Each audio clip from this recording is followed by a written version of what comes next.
Hello and welcome to Broad Meadow 2025. There are quite a lot of familiar faces, which is lovely. For those of you who don't know us, this is Charli Clark and I'm Sylvia Rimat. And thank you so much for coming along tonight, despite the rain. It really means a lot for us. Yeah. When we launched Broad Meadow, the original Broad Meadow, as part of Mayfest last year, I could have never imagined that it would be back and here for 3 years. So we're really happy to see it back and having more of a long-lasting impact on Broad Mead and the city centre environment. It'd always been our dream that it would stay here for longer, and now we can see that dream realised. This year, we've been able to set up 3 locations. So we have Broad Meadow at Broad Mead West, which is just outside the courtyard of the John Wesley Rooms. We've also got one next to TK Maxx on Merchant Street North, and also one on the corner of Philadelphia Street on Merchant Street South. And if you haven't had a chance yet, certainly not today in the rain, then maybe after this welcome and talk, there might be opportunity for you, if the weather is better, to listen to the audio work or anytime over the next 3 years. But if there should be, at some point, it should be possible. But if you would like to do so later and haven't got your headphones with you, we can lend you some. So Broad Meadow is really about our connectivity with the natural world and our connectivity with the natural world through microorganisms that are in our body. And it's really about reconnecting with a meadow that used to be here pre-14th century and pre-medieval times. This year's Broad Meadow also has the added element of the tree planted species. So we've got alder, birch, hazel and willow. And this is drawing on archaeological research that showed there was an alder carr, so like a wet woodland, growing here pre-1400, sort of Neolithic times, 6,000 years ago. And there would have also been oak, lime and elm growing on the surrounding slopes. This added element of trees is also reflected in the audio work, with an extra journey back to the Neolithic past, when there would have been an alder woodland which would have been populated by wild game birds, waterfowl, red deer, oryx and wild boar. Apart from the added tree species and added journey to Neolithic times, there are a few changes with the new meadow. So for instance, because it has to stay in place all year round and over 3 years. So we had to change some of the plants that are planted to allow for it to look good most of the year. Probably not all year long, but most of the year. And the design had to be different, and the benches as well to allow for the changes. And so this year's meadow doesn't have stewards and Harris fencing, so that also had an impact on how it would be set up and sit in the city centre.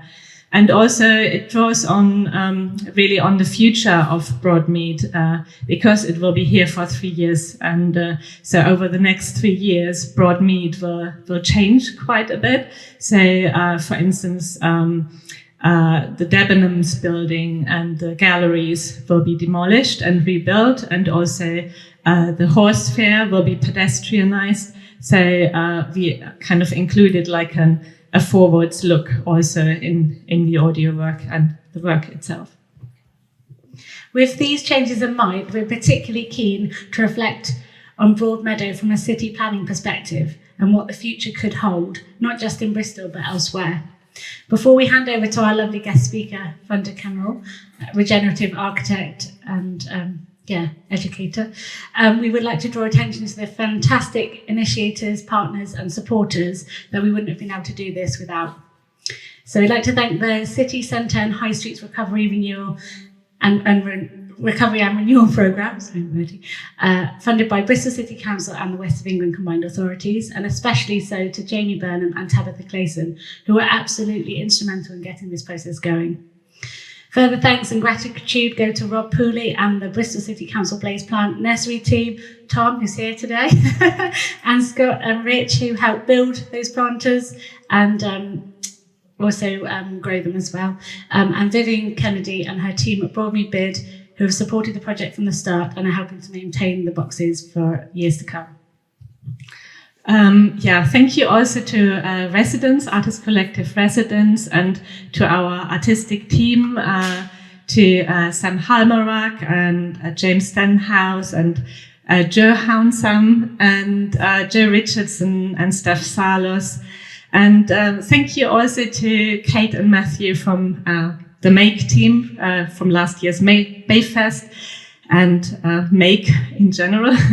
And thank you to the Pervasive Media Studio and all our friends and family who helped in small and in big ways, especially Carol and Steve Clark, Joe Roberts, Christian Young, and Joe Poole.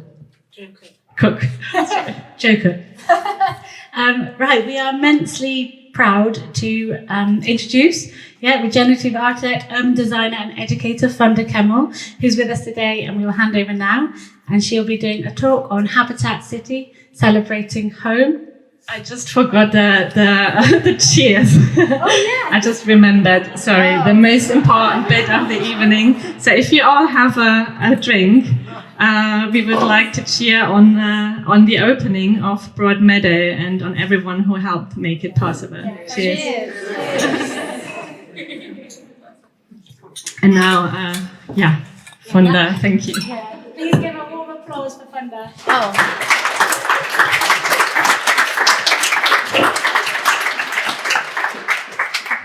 Hi everyone, welcome. Can we give a warm applause to Charli and Sylvia, who are non-stop? You've done an amazing job, thank you. So warm welcome to you all. My name is Funda Kemal. So I'm an architect based in, I didn't actually put an introduction to myself on here, so I'll just do that. So I've been practicing architecture for about 27 years, and I live and work in Bath, and I teach at both of the universities there, particularly at Bath Spa. So I'm really kind of honoured to be able to speak to you this evening. And one of the things that has sort of preoccupied me and focused my attention when thinking about this project and what I would say to you today is what is habitat? What is home? If this is what we're creating, what are those things? Are they the same thing? Do they overlap? Well, I think they do. So in my work as an architect over the last 25 years or so, I've noticed that we are preoccupied with building office blocks and shopping centres and retail, and it's sort of non-stop. As we know that Broad Mead is going to change as well. It's about getting spades in the ground, however possible. So much so that the organisation Architecture 2030 say that we're on track for building the equivalent of a new New York City every month for the next 40 years globally. That sounds like a lot to me, and it is. It's an area of 789 square kilometres that can host a population of 8.3 million people every month for 40 years. So to bring that a little closer to home for you, that's 7 City of Bristols, new ones, with over 17 times its current population every single month for 40 years. So can our planet sustain this level of building? Where will all the land come from? What if that strive for building happens on our green fields, in the spaces in between towns and cities, on our parks and on our recreation grounds? On a small island country like Britain, well, how can it not? So despite this apparent need for so much construction, I think I'm unusual in my profession to be entirely against building on land that has never been developed before. I don't think it's a good idea. because history tells us that humans aren't very good at it. We can't be trusted to do it without harming the habitats of both humans and other species. I don't think architecture should be about building.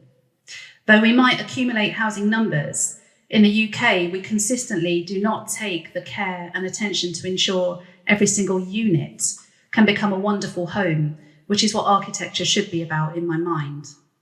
Instead, we make gardens that are minimal, energy bills haven't been eliminated through better building standards, toxic and carbon intensive materials and methods are still used to manufacture and finish housing. And crucially, we haven't been able to build without harming the planet, our collective home. So what option do we have? Everyone has a right to live somewhere, and there aren't enough houses for the people that need them. This is the stark reality as mattresses are distributed and sleeping bags are rolled out in cities up and down the country, particularly here in Broad Mead, that's pertinent. So am I an aloof professional person standing here in front of you, wafting on high with my idealistic views, unaware of this reality? Well, perhaps I'm ignorant of all of the difficulties, but I'm not ignorant of homelessness.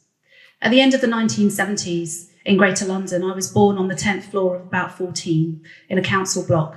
We had 2 balconies overlooking tall trees in a park. And I think this is where my inexplicable phobia of birds comes from. Through really hard work, my parents managed to buy a house of their own at the tail end of Thatcher's Britain, only to have their jobs taken away soon after. And I remember as a child how we risked losing that house through repossession many, many times. There were letters from the bank, there was fighting, there was fear. When I was 11, my mum, brothers and I had to flee that house to live in a room in a refuge. I missed my last ever term of primary school and did not get a chance to say goodbye to my friends after we left. After a few months, just in time for me to start secondary school, we moved to a halfway house. For the first time ever, I had my own room, and it was entirely dark brown. The walls, the furniture, the floor, all of it dark brown. And it all smelled of old wood, which which still resonates with me. But it had a door I could lock and I could walk to my new school from it, and I felt safe there, but we couldn't stay. So we went on the council list again. There's a lot more to that story, but my point is I don't underestimate the importance of building social housing, affordable housing, or even just more housing. Everyone has a right to a home. I know firsthand that the difference between being homed and homeless teeters on a knife edge for many people. It doesn't take much to go wrong to find yourselves on the margins of society. My opinion is that we do need new homes, and experience tells me that we may have enough previously developed land, existing buildings and existing structures that we can renovate, repair and regenerate to host those homes for both humans and the more than human world to coexist together as equals. In places that are designed to be healthy, to incorporate nature, to build community, and to foster friendships, mutual respect and love. Why is this coexistence so important? Well, because an environment here in the UK that is happy and healthy for wildlife is happy and healthy for people. Sitting in Broad Meadow will feel different for different people, but it will also feel similar to many. It might feel nice. It might be a bit odd or strange.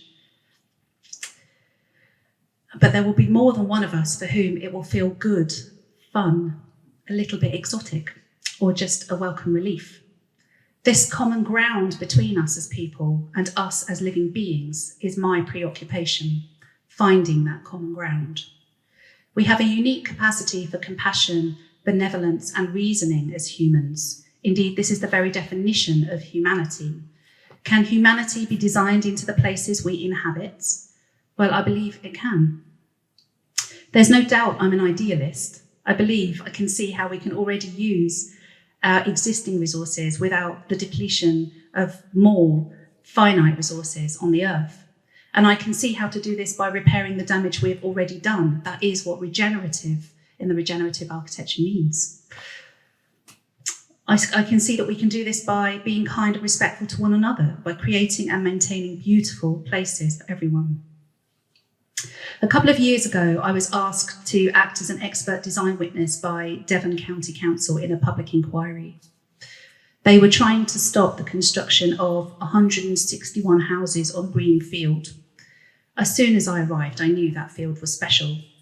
The Tarka Trail bounded it to the north, and beyond that were the River Tor and the Torridge Estuary, part of an area designated as the North Devon UNESCO Biosphere way back in 1976. It has incredible landscapes and an abundance of wildlife, including a massive dune system, ancient woodlands, wild moorlands, and rivers running into the Atlantic Ocean. The Biosphere website asks, what makes this biosphere truly special? And answers it, it's all about living in harmony with nature. It was not difficult for me to see that building on this land would be working against nature, not in harmony with it. But there were almost no planning policies I could use to argue this. Instead, I had to rely on the reasons the elected councillors in the council gave for refusing it permission, which was that the design wasn't very good for humans. The planners themselves had actually supported it despite this. The new houses would mean headlights from new residents' cars would go into the windows of nearby bungalows. There was too much car parking. There was not enough car parking. The road access was too narrow, and so on and so on. So I dragged my entire family on a site visit to gather evidence. We walked the Tarka Trail, we schlepped through muddy fields, we drove around to every possible viewpoint of the site and tried a very odd, curious veggie Sunday roast served in baguettes at the local cafe. What won the case was not the harm to the biosphere in the end, but my simple argument that the buildings proposed were just too tall, and so could be seen from the Tarka Trail, which would harm the experience of it for humans. So I'm sharing this with you because in this case, the system failed to see that what was good for the biosphere would also have been good for humans. If that housing scheme had been designed with protection of the biosphere at its heart, whatever its height, then perhaps it would have been a good proposal for humans too. But instead, it looked to maximise financial profits for the few, the developers, construction companies, and the local authority in this case, forgetting the kindness, respect, fair exchange, and humanity that is needed when negotiating changes to environments people and other species care about and rely on. So I put this idea into practice in my job as a lecturer in architecture for a student project at Bath Spa University, taking a large site in the city centre of Bath that already has planning permission for a massive multi-million-pound development of hotels, retail, residential, and offices. I wondered whether my students could come up with an alternative use for it that employed this equal coexistence with nature idea. It's a hypothetical project, so there was no financial viability or build costs as barriers, and I was keen to test whether this would actually help students come up with more innovative designs and ones that could potentially be more holistically profitable. Students were invited to first give the land back to the earth, and they could do this in any way that they chose. So they could allow nature to reclaim the land, or they could strip it of its concrete and of its tarmac to really reveal the soil beneath them and reuse those hard landscaping features. So that was up to them.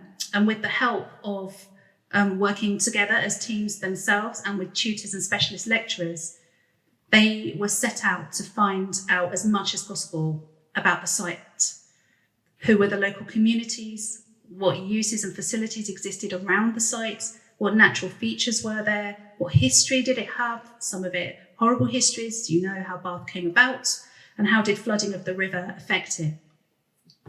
All of this information built a picture of the site as place. And I really like this word, place. Professionals working on designing buildings and public spaces describe themselves as place makers. Well, I would like to invite you, the wider public, local communities of Bristol, artists, humans of planet Earth, to hold those professionals, including me, to account for this claim. Before making places, I believe we need to understand that places are already made. They already exist. they already hold some value to someone. And this, to me, matters. This value must be investigated and understood before making an intervention, because interventions have consequences. With this concept in mind, I invited my students to design a new use for the place that would enable humans to coexist with the more than human world as equals. So humans do not dominate the place, they occupy it with kindness and respect, allowing those species that also rely on the place being their home to safely remain living there. In this way, what is valuable about the site can be preserved and shared. My students came up with a variety of designs, and some of the most memorable ones were a music venue that had a permanent green wall that was part of the public realm. Another one designed market stores that were like honeycomb that expanded and contracted. Another one created a boat repair yard and reinstated a historic stopper and pit crane like you have in Bristol to lift the boats in and out of the River Avon. And another one subverted the idea of a bird hide by creating a permanent bird habitat tower where birds could watch humans ascend up and take a look at the city view. So I was really super proud of what these young people came up with. Most of them were aged between 19 and 20. All of them were under 30. And they completely embraced this experimental brief that may not have been what they were expecting from an architecture school. I can't wait to see whether the project has informed their overall architectural thinking and future design decisions for the better. And I'm really hoping that it has. So I feel it's the responsibility of people like these students of architecture, practitioners like me, consumers like you, and everyone else with a stake in the construction industry to take a step back and really consider whether what they are engaged in is beneficial for the greater good, which ultimately serves each other as well as ourselves.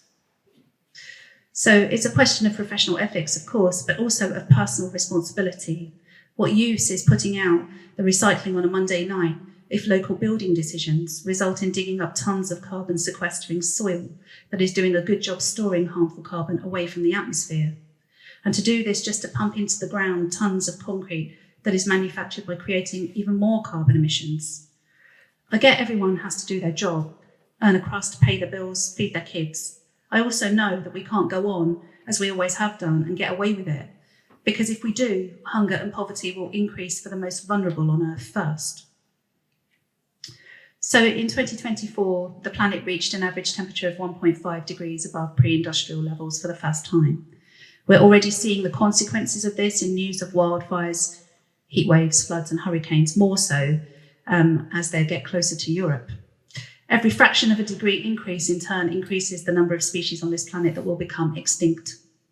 We humans may be top of the food chain, but we will not be immune from famine and extreme weather and war if reckless behaviour continues. And I find this frightening, I'm sure some of you do too.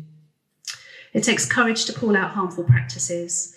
It takes courage to foster change in a world of cynics and trolls where making money and gaining notoriety are so valued, apathy is easy, and benevolence is not nearly so attractive. So can we be compassionate change makers, caring influencers? I have summoned the courage to speak up about the poor practices in my industry. It does affect my work, by the way. To act to change the way my profession is taught, and to call you to action. The community is receiving planet-harming designs in your city. Please ask for better. Comment on planning consultations, asking how those things you value will be protected. Hold politicians and officials to account and be responsible decision makers in your own designs, whether it's a kitchen extension or a loft conversion, if you're re-landscaping your garden or just putting up a window box, all of it matters. If you're lucky enough to have a home of your own, it's possible to leave a lighter trace on the earth whilst improving your own health and enjoyment. In my Victorian House of the Future project, I explain how, whilst living in fuel poverty after being made redundant from my job, I was able to make changes to my 2-up, 2-down Victorian terrace in Bath to try and lower my bills primarily and to warm it up because it was extremely chilly. So I started with very simple measures like laying all my children's old bedding from their cots out in between the rafters as loft insulation. I put flattened old cardboard boxes, polystyrene and any other fabric I could find over the top of that. I filled bin bags with the clothes they'd grown up out of and stuffed them up the chimney. Only had one chimney fire as a result of that. And then saved the centres of dozens of toilet rolls that we made into a game to fold into little concertinas to tuck into in between the floorboards in the downstairs rooms to stop the cold coming up from the cold ground beneath. Because if your feet feel cold, the whole of the rest of you does too. I repaired the cracks in the walls with filler to stop the weather getting in. I nailed canvas belt fabric to the edge of my back door as a draft excluder. And I hung old bed sheets up over broom handles over doorways to stop drafts while letting in daylight. So I looked to the ways of my family when I was growing up, stacking plates over bowls instead of using cling film, wearing slippers. That's everybody as a rule in my house, and hanging rugs on the walls to reduce the cold surfaces. And I called these types of cheap and free adaptations quick wins. They've been published on my website. They're also on the Bath and North East Somerset Council website, by the way. And you can also find detailed guidance on easy ways to retrofit different ages of houses to be more energy efficient on my website. Just look up my name online for free access. Climate adaptive futures depend on us increasing our understanding of the mutually beneficial things we can do, not only to help repair our planet, but also to help repair our homes so that we can enjoy a more comfortable quality of life. Sylvia's audio piece in Broad Meadow reminds us that we as humans are ourselves home for microorganisms. We are ecosystems, nourishing millions of microbes, just as the soil beneath our feet does for the plants and creatures it co-depends on. We are many, and together we are capable of sustaining each other and life on Earth. It might be that some of what I've said today resonates with you. You may feel inspired to act. You might have an idea of what you might like to do, or you may have enough on your plate and cannot contemplate caring more, let alone doing more. And if that's you, that's okay. My invitation to you is not to do more, it is to do less, much less. It is to be more human being and less human doing. Tiny things like turning the tap off to brush your teeth. Sure, that's good. Swapping, taking your car for walking. Getting your steps up, brilliant. Stopping eating other creatures, amazing. I really, really love you for that. In her poem, Messenger, the 20th century poet Mary Oliver begins, "My work is loving the world. My work is loving the world." Raising our awareness of the abundance of life on Earth, sharing in its fragility, understanding our codependence on other organisms and their codependence on us, stopping to breathe in the honey perfume of the little yellow lady's vegetable flowers in Broad Meadow, watching the dappled rays of sun dance through the leaves of the alder tree, listening to the cheerful chitter-chatter of the city's sparrows, tasting cool, fresh rainwater on your tongue, and feeling the meadow grasses flicker over your skin as they bend in the breeze. Allowing yourself to feel gratitude for those moments, to feel joy, to feel protective, to never want to lose them. That's loving the world, our collective home. Thank you very much for your time. Take good care on your own way home.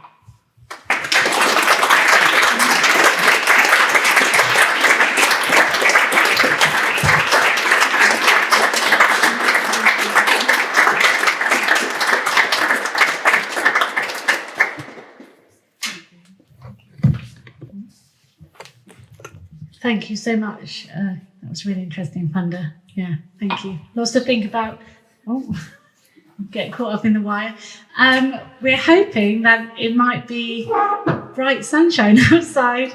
We'll go and have a quick look. If any of you do want to pop outside and listen to the audio work and sit in the meadow, we have some headphones and some MP3s available for people to borrow. You're welcome to have another drink and hover around, and hopefully the weather improves and we can all get out there and enjoy the meadow. Can I just ask? Oh, yes. We noticed a tree had been cut down just down the road. Were you consulted about that? Were you aware of it? No. Just 15 metres away. Oh, right. I wonder which one that is. On this strip? Yeah. Just across from the bottom of Union Street. Oh, right. Yeah, no, I don't know about that because we're not employed. We're not part of the council. So So yeah, I don't have. Yeah, it is interesting. It might be something to do with the problem with the tree, or I don't know. Does anyone have any questions for Funda while we're here? Yeah, sorry, I forgot about that. No? Oh, grand. Excellent. Okay. Oh, sorry. Oh, yes. If you are going to take your glasses through and go out and see if the meadow's clear, could you not drink wine whilst going through the chapel? That's just the request, yeah. Thank you. Can carry it through quickly. Yeah, all right. Cheers. Thanks. Bye.